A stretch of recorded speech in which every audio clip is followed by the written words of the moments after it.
Little jet lagged? Oi. Because you're commuting from Berlin. Germany? That's your new gig, is back and forth from Germany? Yeah, I took the plunge and going to be living there for at least another, I think probably like 6 months, really enjoying it.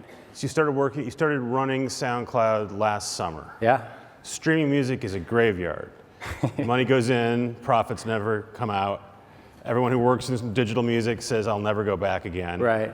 You're a grown-up. Yes, and I used to work in digital music. So you know better than this. Why did you take this job? Well, I mean, I guess maybe I do, but look, to me, it was a no-brainer. I mean, SoundCloud to me is absolutely one of a kind.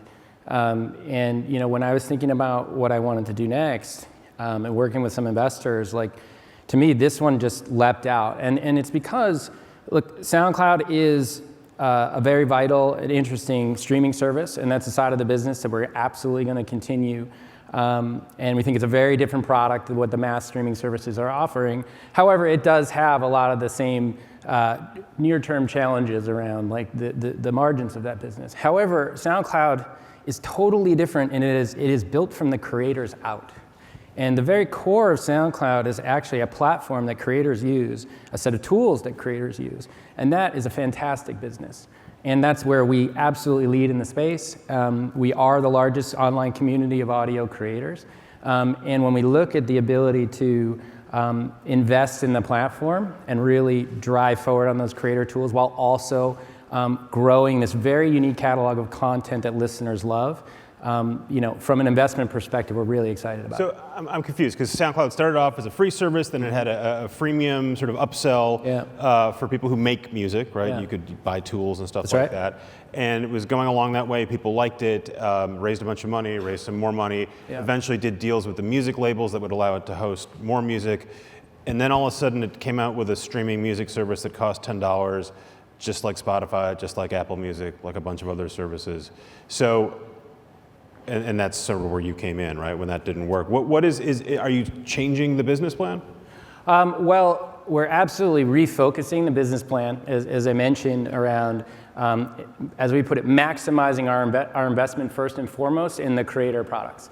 Right, so making sure that SoundCloud Pro and SoundCloud Pro Unlimited, which are the 2 tiers of service that creators can subscribe to. So you're paying X amount a month for additional features, storage. Exactly, storage features. This is like your old business at Vimeo. Yeah, it's very similar, and there's a lot of similarities. And frankly, one of the most exciting things about the tool sides of platforms, as you just saw from Oak, I mean, the entire audio ecosystem is just starting to move into the cloud, right? We all take it for granted in video. When we look at companies like a YouTube or a Vimeo. We all take it for granted in something like visual workflow with a company like Adobe. Audio is just getting started, right? And SoundCloud is literally that community of, we are the biggest funnel of, I think Splice is an amazing product, right? Splice is really excited to work with SoundCloud, right? Every other piece of audio workflow is excited to work with SoundCloud. So that's where we focus and, as I said, maximize that investment. And those creators are also what gives us a unique opportunity on the listening side, because it's all of their content, right? What we specialize in is the mid to long tail content, all the derivative work, all the mashups. Explain what the derivative work is. So derivative is generally kind of the catch-all term now for everything that isn't the major label master recording catalogs, right, and publishing catalogs. And one of the most interesting things about streaming... Do you mean like there's a Kanye West song that Universal puts out, and then there's another version of it? Precisely. The idea is there's basically the canonical track that is part of the either major label or even independent labels. But the way that music culture is evolving is, in many ways, that's just the starting point, right? So the DJ sets and the remixes and mashups and the uses of those tracks, that's generally what we refer to when we say derivative content. And that's really where SoundCloud shines. And that's where the listeners that love SoundCloud really spend a lot of their time, right? And we have a very different audience and a very different service than the mass streaming providers. But you still have this $10 a month service? Are you going to turn that off? Or? No, we're going to keep the $10 a month service because, look, the SoundCloud together, right, we have over 170 million tracks in the listenable catalog, right? That's roughly 3 times the size of what you might find in a mass streaming service. And frankly, we want to be a great partner to the labels and the publishers. So having the licenses to offer that $10 a month product is absolutely something that we want to have. But what's really interesting is now the labels and publishers are also like now these years later, we look at a world where we're gonna have hundreds of millions of subscribers to $10 a month products. And they're gonna be delivered predominantly through companies that are not SoundCloud, right? And we should all feel really good about that because now the industry has re-baselined around a consumer model. We have the opportunity now to build out products around all the different types of content. So you're going to have a $10 service, Yes. but your heart's not in it. You want to leave that for Spotify and Apple Music and those folks who are there and are pushing it. Well, finish your question, sorry. And is there another consumer? Is there some other way you can extract money from me, someone who doesn't make music professionally? Yeah, so we also have a $5 a month product, which is where you can subscribe to everything that isn't the major label master catalog. So just all the derivative work and ad-free for offline access. And then of course there's the free experience, right? Which is the predominant way that most of our users engage with SoundCloud. So we have also huge upside on the advertising opportunity around that. So one of the classic problems with music, digital music, is that it's not like Netflix where you pay X amount for a movie and then you can stream it as many times as you want on the distributor side, right? Mm-hmm. Every time I stream a track on Spotify or Apple Music, I'm racking up a charge. Yep. How do you guys get out of that problem? Yeah, well, look, the way I look at the overall kind of composition of the streaming market is, you know, I started working in digital music, you know, almost 20 years ago. Back at launch, right? Back at launch, yeah. I mean, one of the ye olden internet companies. The Dave Goldberg music company got sold to Yahoo. Yeah, and you know, that was an incredible time and team, and like, you know, a lot of the things that we now see are what we had all hoped would happen, which is the industry has now actually reformed around a consumer model that makes sense and a revenue stream that makes sense. Now, we are absolutely not at the phase yet where all the calls on that revenue allow everybody to exist as a profitable business, but I do believe that we're going to get there. Do you need the labels, the publishers, whoever big music is today to restructure the way they're charging you for music? And in some cases, they may not even be able to, right? Because these are statutory rates in some cases. Can this work without sort of a fundamental change in the way songs are paid for? Look, the short answer is it does need to be worked out, right? And frankly, I think that the ice-breaking ships in this regard are really the mass streaming services, right? In terms of their ability to find a balance between, hey, we're now generating a lot of revenue, music has returned to growth, finding a reasonable share for artists, publishers, labels, distributors is the challenge we're facing. But you know, all of those companies except for Spotify are not in the music business, right? They can. It doesn't really matter to Apple or YouTube if they're losing money on music as long as it brings people in. Yeah. Spotify's a different story. Yeah. And Pandora. Pandora is also a different story. It seems like they're going to have a difficult time getting to that point. Look, that is the other way it quote gets worked out, right? Meaning if that's the stalemate, right, and it needs to be a part of a bigger ecosystem that is not purely music, then you know that sets off a different set of dynamics about what happens in terms of consolidation and other things. But one way or another, meaning I think we have re-baselined around a clear choice and model that consumers enjoy. And that's what's going to allow everything else to be worked from there. Can we go back to the beginning and then you taking this job? Because again, you know this business, sort of well documented that SoundCloud was having trouble. Yeah. Do you come to SoundCloud's investors and managers and say, I'd like to take this thing over? Do they come to you? I actually came to them, and This is who, the directors? Well, so it actually started, I had met Alex, one of the co-founders, early last year, and really just out of curiosity to say, hey, because I thought there were a lot of things, for instance, we did a Vimeo to say, hey, I think, you know, I could potentially be of help. We just got along and agreed to stay in touch. And then when it was clear that the company was deciding whether it was going to sell itself or not, I did approach Alex, his partner Eric Walforce, co-founder, and the board and said, look, I don't think you should sell the company. And they needed to sell themselves because they had run out of money. Yeah, basically the company needed to raise capital, absolutely. And so, but it was either raise capital or sell. And we approached them with an investment that we pulled together with Rain and Tomasek, who are now our principal investors. And we said, you should not, you know, please don't sell the company because you're a one-of-a-kind asset, and this is the way that we can execute together, and the board chose our deal. But the idea was then you would take it over. Yeah. There was restructuring. Did that and was that sort of the condition of you coming in was you guys are going to let people go? They were already on that path, meaning that if even as part of a sale that there would be some restructuring of the company. So they were already on that path. The founding CEO is out. Mm-hmm. He's on the board. He's on the board. But the other people sort of around the company are still there. And the narrative I've heard about SoundCloud is they did these deals with the labels because the labels were pushing a $10 a month music service, and they didn't really want to do it, but they ended up there. It seems like the same people are still there, and the labels are still the labels, that you are still sort of stuck in the same problem that the company had before you got there. Well, no, look, by the way, I think a lot of that is true, meaning you have to remember when SoundCloud first started to get licensed, the $10 a month product flavor was all there was, right? It was, no, we will figure this out. As I said, now we're in a world where that's working, and it's working really well. And so we actually have the opportunity to say, great, absolutely $10 a month music customers is awesome. We have the opportunity to help you start to make some $15 a month music customers, meaning if there's a young consumer, for instance, we are very strong with the 16 to 25-year-old voracious music fan. If they're enjoying a mass streaming service through their household account, right, but also want a SoundCloud account in addition to their Spotify account for another $5, right, now we're opening up a new tranche of revenue.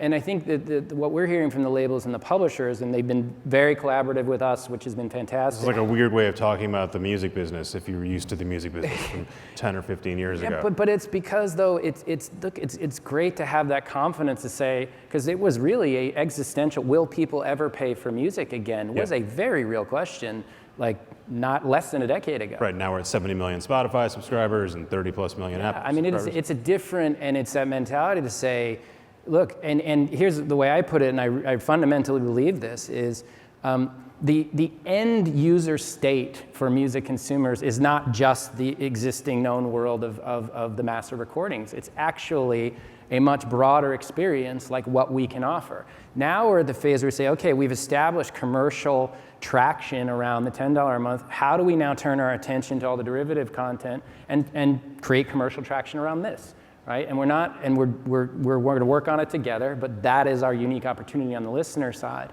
And look, in the end, we have a very, very clear sense of what makes SoundCloud special and what we stand for, which is SoundCloud's mission, like our goal is to be first. We want to be first for the creators in terms of the place that they choose to upload, share their work, start to build an audience. Likewise, for that listener who really cares to discover things first, like that is who we appeal to. That is who loves SoundCloud. Alex, your former CEO, would talk about SoundCloud as an audio service. It wasn't just music, podcasts, and other things that make sounds. Yeah.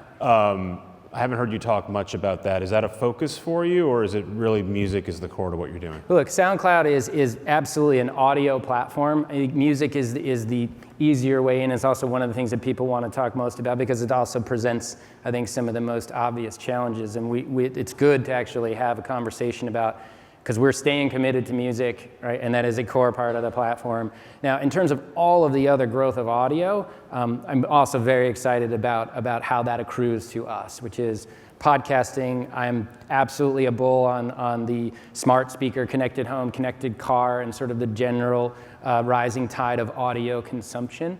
Podcasting is still interestingly, it's still a small commercial market. As we've talked about, the tool sets are still very nascent, but that's absolutely a part of the equation for us overall. But we're very focused on making sure the music side of it works. Can you talk about the management challenge of coming into a founder-led company? The founder is out. I guess he's still around, but he's out.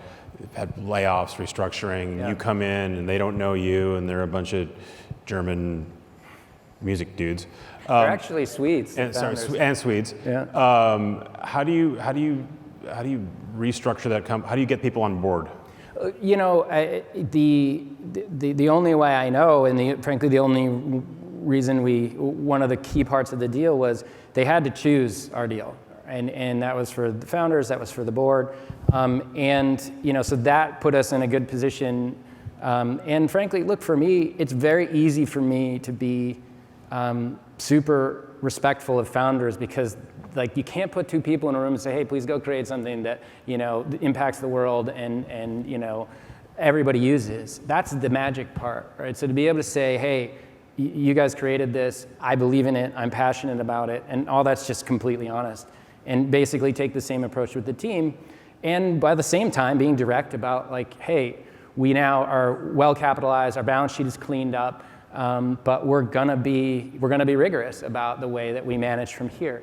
And I feel like so far we're off to a very good start. Is there cultural stuff that you've had to change? You know, I will say this, look, one of the main reasons I'm excited to be there too, the talent level is super high. I mean, SoundCloud is really one of the foundational companies. All product and engineering is in Berlin, and we're keeping it that way. The dedication to the mission is super high, or like that dedication, excitement to work for creators. It actually connects to a lot of the things you said, which is in a lot of ways SoundCloud feels like it was backed into some corners about what it had to do and the amounts of capital it had to apply to licenses. The excitement for that core creator-driven mission, again, maximizing those tools and then delivering a listening experience that we can uniquely provide, the company is really energized around. And actually, we're ahead of plan. Which is also, a great feeling for a company coming out of a really tough summer. We're ahead on revenue, we're ahead on cash, and that we can actually point to saying, the tool sets, for instance, are already responding with some nice lift to some of the initial reinvestment. We were even cash flow positive in December. It's going to be a big investment year, right? But to be able to show, hey, we've been able to really kind of reset the use of capital while continuing the mission, I think that's really just being very honest about that has been the key. Spotify is going to go public next month, sounds like, maybe in the next few months. I know you're going to say it validates the space. Is there any downside to a flood of public money coming into the market and sort of reorienting the way maybe artists think about compensation? I don't think that there's a huge downside of public money coming into the space. Look, it's absolutely going to force the conversation around but how does this work out long run, right? We see the revenue model, great. What does it mean for margins throughout the chain, right? I do think it's going to force that discussion, and I don't know that that's bad. I don't know in terms of artists. Look, one of the things for artists that's really interesting is, and I think we have a really unique role to play here, is we're in this moment where through direct distribution, right, and artists sort of being able to think about themselves more like startups and kind of utilizing almost like a stack, if you will, right, where I can get my music into the world on SoundCloud, right? We have a program called SoundCloud Premier, where artists can earn revenue directly with us. You mean like a label? No, it's not like a label because we don't take any ownership of the actual IP. Are you steering clear of Spotify and Apple sort of dance around? Maybe they could do it themselves directly. Yeah, we're not. We have no designs on taking IP ownership. We offer this as a revenue share against music that they wholly own. But the point is like helping artists in those first early stages of their journey, helping them build an audience, helping them earn revenue. It actually creates a path to independence. I mean, obviously, the one that is most well known from SoundCloud is Chance, right, and the journey that he's been on, and that's just incredible validation. It's Chance the rapper for the handful of you who don't know. Yeah. Look, it's an exciting time to see artists be able to utilize tools to really control their own destiny. And one of the things that we're excited about, even just this week, we're announcing we're going to be expanding that SoundCloud Premier program and accelerating the rate at which we invite artists into that program. We're keeping it invite only because open content platforms, obviously, we're very happy with kind of the bespoke approach we've taken to that and keeping it invite only. But for artists, whereas, yes, the public money influx, but I think that's a long way before that really creates a difference in the artist's mind, whereas offering them the tools and allowing them to control their career through things like SoundCloud Premier, I think is much more immediate to artists. Your last job was running Vimeo. Yes. We said there's some parallels there that also has it's free to the users. There's a creator set of tools that's a subscription business. Yeah. You left, a couple years ago now? Yeah, it was, almost a little over 2 years ago. So while you were there, the last year or so, you kept saying, we're going to do a subscription service, because there was a lot of talk around subscription services. And then you left, and they kept saying, we're going to do a subscription service, we're going to do a subscription service. We hired people, they announced they were going to launch it, and then one day they said no. Yeah. Your COO, Mike Weissman, was there recently, so you've got some good insight into sort of what happened there. Yeah. What's your sense of why they turned around on that plan? Well, look, my sense is it just ended up being too expensive, right? I mean, asking that question we started thinking about it even in 2015, right, and even 14. That's when Netflix was only spending $3 billion a year. Yeah, and look, and what we knew was being in the business of delivering OTT tool sets was absolutely going to be a part of Vimeo. Vimeo had a very unique set of creators and unique content. OTT was just getting started. There's a lot of debate between whether it was about tools or should there be a mainline Vimeo service. Interestingly, I think by the time that I had left, I think it was decided that wasn't going to happen. And then it kind of came back with great... The subscription. Yeah, then it came back with great fervor, and then ultimately it was decided not. And I think that the reason really not, and I ultimately think it's the right choice, which is it's just too darn expensive. And my sense is that there's a feeling that the world doesn't need another SVOD service of that flavor. It seems like there's some other parallels too, right, with music and movies. I mean, again, there's difference in the way the costs are distributed, but Netflix doesn't make money, right? They're burning an enormous amount of money. A lot of people like the service. Yeah. Seems like there's a parallel with music. Well, you have to. I think there's two different not completed belief systems there, right? One is like Netflix is clear. There's a catalog that they're owning. It's different, right? Music is ultimately there's a finite set of catalog that most of the services has. It's actually one of the reasons where ultimately I come back to why I'm so excited about what we have is we actually have the only de facto exclusive music audio catalog on earth, right? Everybody else is actually redistributing the same, and they're doing an amazing job of it, right? But we actually have the only de facto exclusive catalog. Right, and again, we have no designs on going into IP ownership. But when I look at it through a product lens, and I'm like, what is the end state ultimate music and audio consumption product going to be? It's not going to end with this commodity catalog. And then I say, who has all the other stuff? And it's SoundCloud. That's your pitch. Questions for Kerry?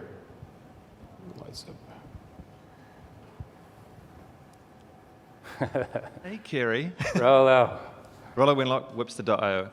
Hey, Kerry, really interested in how you're tying the learnings at Vimeo to SoundCloud in the sense of business, right? So at Vimeo, it went from it's a cool place for creatives, then you're like, let's monetize, let's go pro, and then let's go business. Can you talk a little bit about how you might or might not go business with audio on SoundCloud? Okay. The core, as I mentioned, like SoundCloud is a two-sided platform, creators and listeners. The tool sets that we sell are targeted to, can be an individual, can be a label, can be a management company, can be a producer, right? Like folks like Oak, we hope that he and all the folks he worked with have SoundCloud accounts. There's not as direct as a business application in video, meaning every small and medium-sized business today has to have a marketing video, right? That is just like a must-have it. Audio is a less obvious marketing tool. So there's podcasting, and they use our Pro and Pro Unlimited products. So there's less of a SoundCloud for business impetus in the same way that there is for video. Lots of people use it for commercial applications, but there's not that kind of bullseye marketing application like there is in video, if that answers your question. Yeah. Can I just add a little bit of that? Anything from your vision about where audio is going for business? So this podcasting, there was jingles in the past. Anything you see coming up?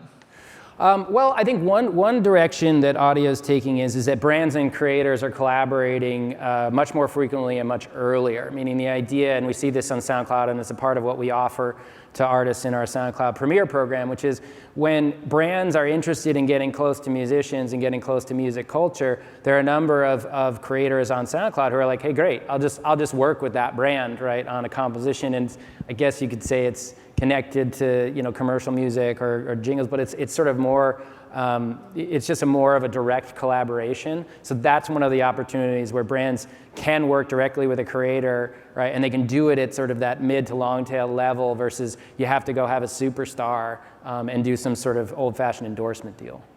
Question here.